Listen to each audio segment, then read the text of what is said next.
Bismillahirrahmanirrahim. Assalamualaikum warahmatullahi wabarakatuh. Gimana kabarnya Soleha? Sehat ya? Semoga kita semua hari ini dalam keadaan sehat. Amin ya robbal alamin. Kita berjumpa lagi di sini di Keputrian ke-26 SMP Bina Insan Mandiri. Hari ini tema kita fikih wanita di bulan Ramadan. Mari sama-sama kita buka dengan baca lafaz basmalah. Bismillahirrahmanirrahim. Doa belajar, Robbi zidni ilma warzuqni fahma. Ya Allah, berikan kami kefahaman. Berikan kami ilmu dan berikan kami kefahaman. Sebelumnya kita bertahmid dulu ya nak ya. Alhamdulillahirrabbilalamin. Assalatu wassalamu ala asyrafil anbiya'i wal mursalin wa ala alihi wa ashabihi ajma'in amma ba'du. Ada apa ya tentang fikih wanita di bulan Ramadan? Nah, kita bahas yuk hari ini. Fikih bulan Ramadan. Hari ini kita sudah memasuki insya Allah Ramadan yang ke-10, di mana puasa Ramadan merupakan amalan yang Allah Ta'ala wajibkan bagi kaum muslimin, yang artinya di dalam surat Al-Baqarah ayat 183, Ya ayyuhalladzina amanu kutiba alaikumusiyam kama kutiba alal ladzina min qablikum la'allakum tattaqun. Hai orang-orang yang beriman, diwajibkan atas kamu berpuasa sebagaimana diwajibkan atas orang-orang sebelum kamu agar kamu bertakwa.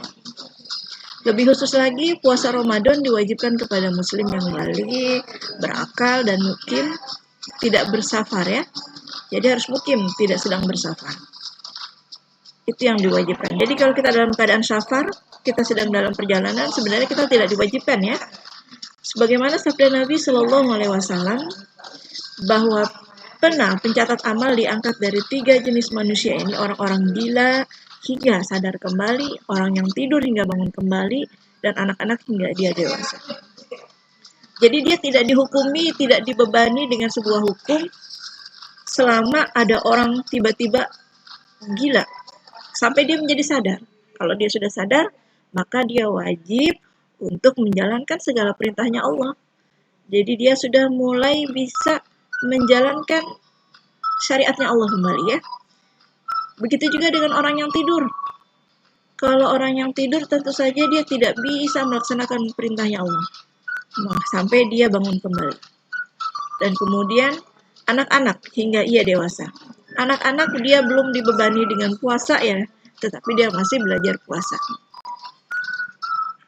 Beda halnya dengan orang dewasa, ketika tidak menjalankan ibadah puasa, maka dia memiliki sanksi-sanksi tertentu. Dan dalam firman Allah Ta'ala, maka barang siapa di antara kamu ada yang sakit atau dalam perjalanan, lalu ia berbuka, maka wajib baginya berpuasa sebanyak hari yang ditinggalkan itu pada hari-hari yang lain. Jadi kalau sudah dewasa, disebabkan sakit atau kan disebabkan dalam perjalanan, maka kita diwajibkan untuk menjalankan puasa itu di hari-hari berikutnya. Ketika saat kita sehat, saat kita tidak dalam perjalanan, kita akan dibebani ya. Ini hal yang pertama. Lalu yang selanjutnya,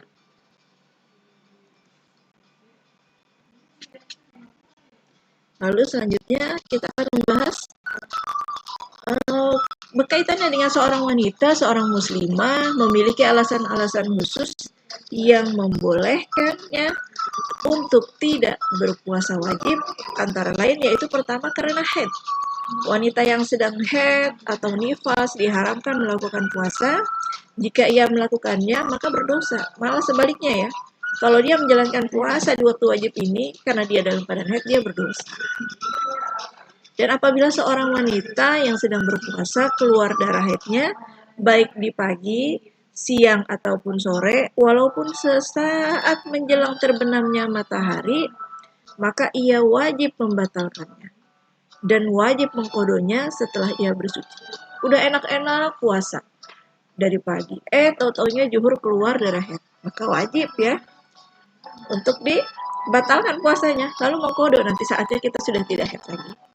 Walaupun dikit lagi ini asar, sudah mau dikit lagi maghrib, udah capek-capek, udah lelah-lelah puasa, tapi saat itu haid yang tetap ya harus dibatalkan. Juga sebaliknya, jika wanita tersebut suci sebelum fajar, walaupun sekejap, maka ia wajib berpuasa pada hari itu, walaupun mandinya baru dilakukan setelah fajar. Jadi pada waktu subuh nih dia udah bersih.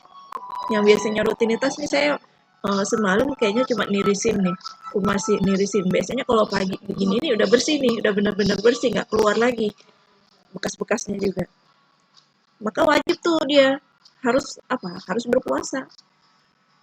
Walaupun dia tidak mandi hadas pada saat subuh, tapi setelah dia lewat ke waktu subuh, dia tetap bisa berpuasa dan menyegerakan mandi pada saat itu. Tetap wajib ya Nak ya berpuasa ya. Walaupun jaraknya mepet, tetapi selama masih subuh karena sudah diniatkan sebelum subuhnya, maka kita boleh berpuasa. Ini kebiasaan kaum muslimah biasanya mencicipi makanan. Kehidupan seorang wanita biasanya tidak bisa dipisahkan dengan dapur. Baik itu sebagai ibu rumah tangga maupun sebagai juru masak di sebuah rumah makan, restoran, atau hotel. Dan karena kelezatan masakan yang ia olah, masakan itu menjadi tanggung jawabnya, maka ia akan selalu berusaha mengetahui rasa masakan yang diolahnya. Dan itu mengharuskan ia untuk mencicipi masakannya. Jika itu dilakukan, bagaimana hukumnya? Batalkah puasanya? Nah, para ulama menfatwakan tidak mengapa wanita mencicipi masakannya, asal sekedarnya saja, dan tidak sampai ke tenggorokannya. Hal ini kenapa boleh? Karena hal ini dikiaskan kepada berkumur-kumur ketika berwudu. Jami'ah kaum ahkamin nisa. Jadi boleh ya sebenarnya mencicipi makanan tapi tidak boleh sampai tenggorokan, ada rasa di tenggorokan. Sulit ya, jadi kalau bisa usahain nggak usah dicicipi ya. Tapi kalau memang ternyata memaksa untuk mencicipi, ada orang yang ikut mazhab mencicipi makanan boleh, ya udah nggak usah berdebat ya. Jadi memang sebenarnya diperbolehkan. Ini sebagai rusuh juga ya, asal jangan sampai ke tenggorokan. Tapi kalau kita di rumah nggak usah lah. Nggak usah pakai dicicipi makanannya ya. Insya Allah standar-standarnya aja, yang penting garamnya jangan kebanyakan ya. Oke Soleha, selanjutnya kita berkaitan dengan wanita dan sholat tarawih di masjid. Seorang wanita diperbolehkan untuk datang ke masjid, baik itu untuk sholat tarawih, berzikir, maupun mendengarkan pengajian jika kehadirannya tidak menyebabkan terjadinya fitnah baginya atau bagi orang lain. Hal itu sesuai dengan sabda Rasulullah Shallallahu Alaihi Wasallam. Janganlah kalian melarang wanita-wanita untuk mendatangi masjid-masjid Allah. Hadis Bukhari.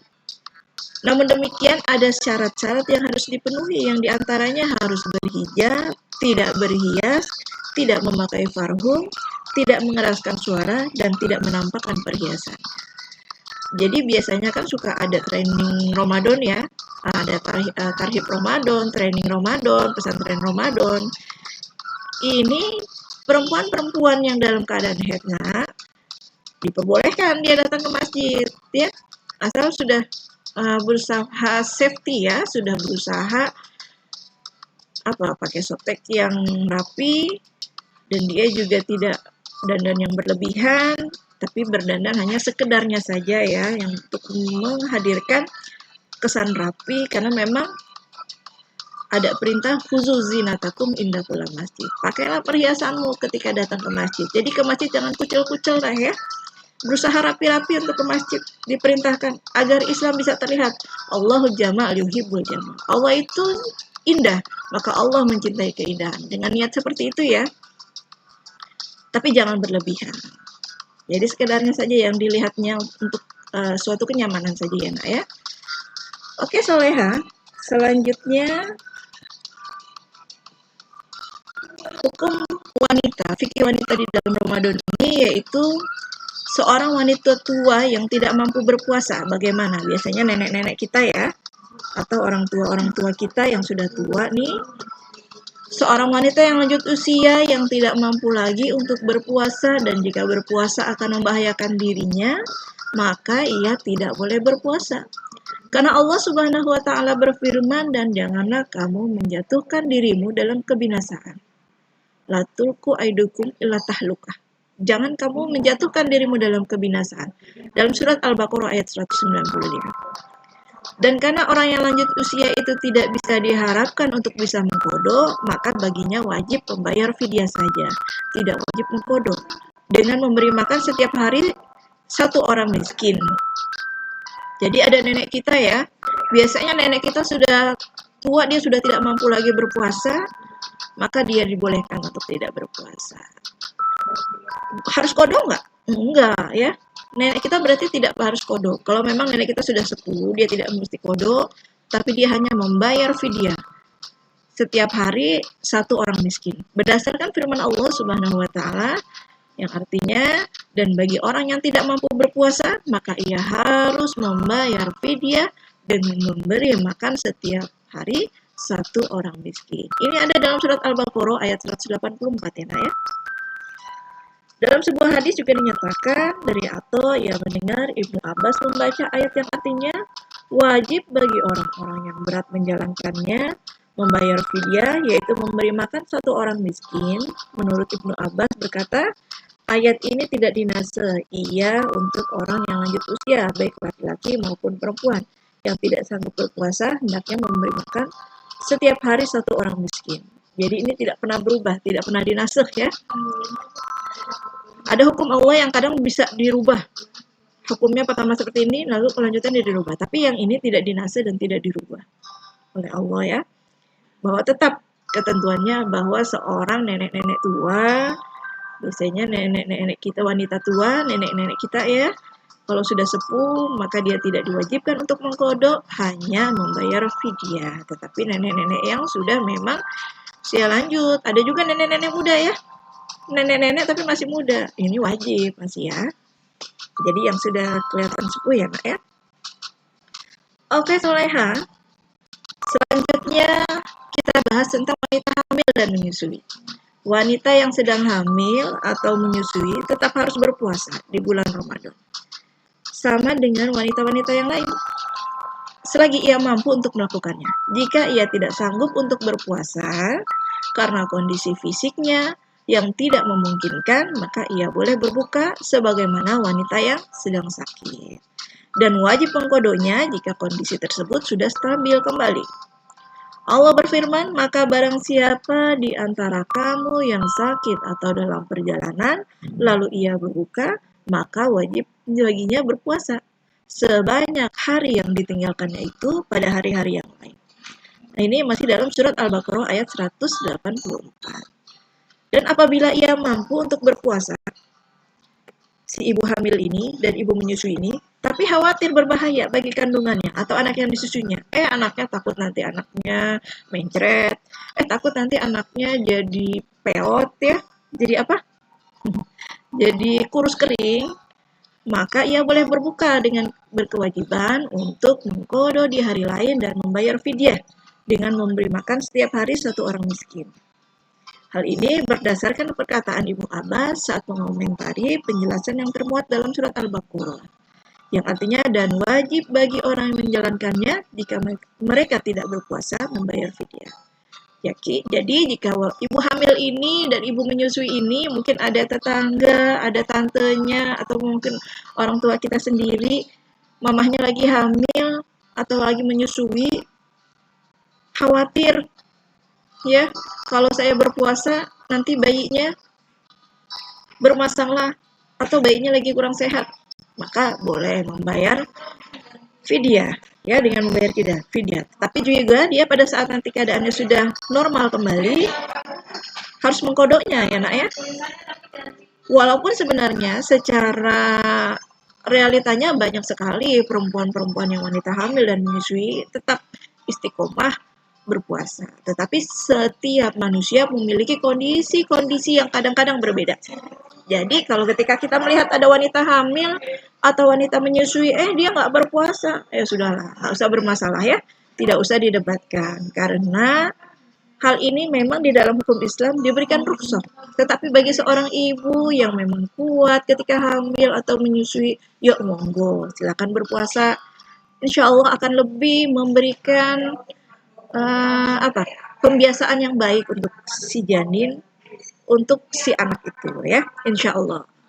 Mudah-mudahan Allah mudahkan ya. Oke Soleha, selanjutnya kita bahas tentang mengkodok puasa bagi seorang wanita. Wanita yang memiliki hutang puasa harus mengkodok karena sakit atau berpergian. Maka waktu mengkodoknya dimulai sejak 1 hari setelah Idul Fitri dan tidak boleh diakhirkan sampai datangnya bulan Ramadan berikutnya.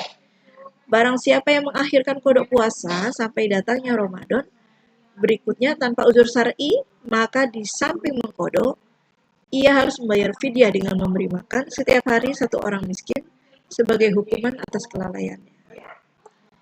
Jadi waktunya mengkodok puasa terlewat. Maka bagaimana hukumnya? Dia bukan hanya mengkodok, tapi dia juga harus bayar fidyah. Hari ini puasa, saya bolong, padahal tidak ada ujur syar'i, tapi karena tergoda sama teman tadi pengen ikut-ikutan atau ke pasar rasanya kepingin deh nyobain, pengen banget nggak tahan, sampai dibatalin puasanya. Tetapi ternyata puasa yang harusnya dibayar itu berlalu dan lupa nggak dibayar lagi setelah bertemu lagi dengan Ramadan berikutnya. Maka dia wajib mengkodok puasa, dan tidak hanya mengkodok, ternyata dia pun harus membayar fidyah. Mudah-mudahan kita diberi kemudahan oleh Allah ya nak ya. Diberi kemudahan untuk apa? Untuk bisa menjalankan kodoknya dengan baik, jangan sampai lupa. Mudah-mudahan pun malah alhamdulillah kalau kita biasakan puasa Senin Kamis. Jadi ketika puasa kita mengkodok, kita sudah bayar pada saat Senin dan Kamis. Semoga Allah memudahkan urusan kita untuk menjalankan syariat ini ya nak ya. Amin amin ya robbal alamin.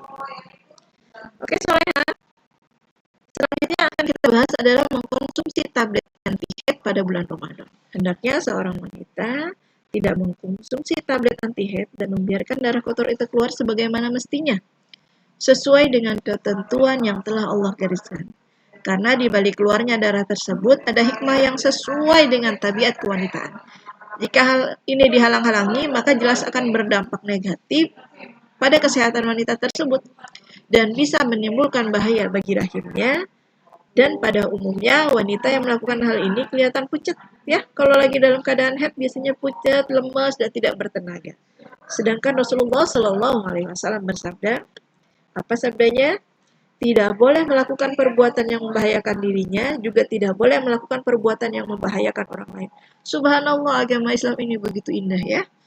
Rasulullah sudah mewanti-wantinya. Ya. Orang yang haid tidak diwajibkan berpuasa. Ya. Tidak, bahkan ketika dia berpuasa malah berdosa ya. Ini diberikan rusuh yang memang ternyata sudah mengakomodir, sudah memfasilitasi untuk wanita, untuk kaum muslimahnya. Dengan cara Rasulullah bersabda, kalau membahayakan untuk diri kita sendiri karena saat itu memang lagi keluar darah banyak-banyaknya, nggak usah puasa. Dan memang berdosa malah berpuasa ya. Dan kita harus mengkodoknya di hari yang lainnya pada saat kondisi kita sedang dalam keadaan normal, tidak lagi banyak keluar darah. Namun apabila ada wanita yang melakukan hal seperti ini, maka hukumnya sebagai berikut. Apabila darah haidnya benar-benar telah berhenti, maka puasanya sah dan tidak diwajibkan untuk mengkodok. Tetapi apabila ia ragu apakah darah tersebut benar-benar berhenti atau enggak ya, maka hukumnya seperti wanita haid ya, ia tidak boleh melakukan puasa. Jadi kadang-kadang kalau kita kaum perempuan itu ya nak ya, kadang-kadang haid itu sudah bersih nih kelihatannya, tapi keluar lagi. Tapi kalau sudah benar-benar yakin ini berhenti, maka insya Allah puasa kita sah ya. Jadi kita nggak usah mengkodok lagi. Tapi kalau masih ragu-ragu, ini keluar benar udah berakhir belum ya? Ada orang yang kondisinya ini benar-benar bersih hari ini. Besoknya ternyata masih ada sisa-sisa sedikit. Nah, ada kondisi-kondisi seperti itu ya. Jadi kalau masih ragu-ragu, ia tidak boleh melakukan puasa ya. Oke, Soleha. Hari ini Pembahasan kita yang terakhir adalah wanita dan itikaf. Sebagaimana disunahkan bagi pria, itikaf juga disunahkan bagi wanita. Sebagaimana istri Rasulullah SAW juga melakukan itikaf. Tetapi selain syarat-syarat yang disebutkan di atas, itikaf bagi kaum wanita harus memenuhi syarat sebagai berikut. Yang pertama, kalau sudah beristri ya, kalau sudah bersuami, mendapatkan persetujuan ridho suami atau orang tua, dan apabila suami telah mengizinkan istrinya untuk itikaf, maka ia tidak dibolehkan menarik kembali persetujuan itu. Yang kedua, agar tempat dan pelaksanaan itikaf wanita memenuhi tujuan umum syariat. Kita telah mengetahui bahwa salah satu rukun atau syariat itikaf adalah berdiam di masjid untuk kaum wanita. Ulama sedikit berbeda pendapat tentang masjid yang dipakai wanita untuk beritikaf. Tetapi yang lebih afdol, wallahu a'lam, ialah iktikaf di masjid tempat sholat di rumahnya. Manakala wanita mendapatkan manfaat dari iktikaf di masjid, tidak masalah bila ia melakukannya. Oke, Soleha, ini adalah beberapa fikih seputar wanita pada saat di bulan Ramadan. Mudah-mudahan ini bisa menambah wawasan kita. Ini pun bisa membuat kita semakin mantap beribadah, semakin yakin untuk beribadah, dan semakin bisa merencanakan untuk ibadah puasa ini dengan lebih baik lagi, dan lebih mantap lagi, dan lebih bersemangat lagi ya nak ya. Oke, Soleha, Ibu cukupkan pertemuan kita kali ini, dan mari sama-sama kita membaca lafaz hamdalah. Alhamdulillahirabbil alamin. Doa kafaratul majlis, subhanakallahumma wa bihamdika asyhadu alla ilaha illa anta astaghfiruka wa atubu ilaik. Wabillahi taufiq wal hidayah. Wassalamualaikum warahmatullahi wabarakatuh.